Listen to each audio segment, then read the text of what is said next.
Hello everyone, কেমন আছো সবাই? এখন বাজে রাত 2:51, বাট আমার খুব খিদা লাগছে। ভাবতেছি কি খাবো। আর আম্মু আমার জন্য একটু দুধ দিল খাওয়ার জন্য, তাই ভাবলাম এটা দিয়ে কিছু একটা বানিয়ে ফেলি। সো দেরি না করে চলে গেলাম কিচেনে। গিয়ে এই তো এটা ছিল আপনার খাঁটি গরুর দুধ, এবং এটার মধ্যে আমি দিয়ে দিয়েছি একটু পাউডার দুধ। তারপরে দিয়েছি আপনার 2 ধরনের কিশমিশ, কালোটা এবং সাদাটা, আর বাদাম। আর এখানে দিয়ে দিচ্ছি একটু পানি, যেন একটু বেশি হয়, আমি আর আমার ভাই যেন খেতে পারি। সো এখন আমি এটাকে আপনার ব্লেন্ড করে নিব। এই যে কিশমিশগুলো আমি আমার ইচ্ছা মতো দিয়েছিলাম যেন অনেকটা মজা হয়।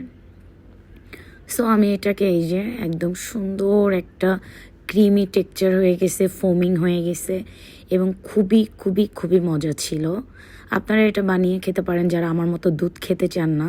তারা যদি এরকম একটু ডিফারেন্ট কিছু ট্রাই করেন, ভালো লাগবে। আমার বাসায় কলা ছিল না, যদি কলা থাকতো তাহলে আমি এটা কলা।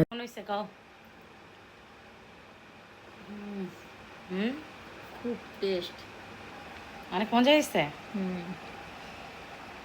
চুমো দাও।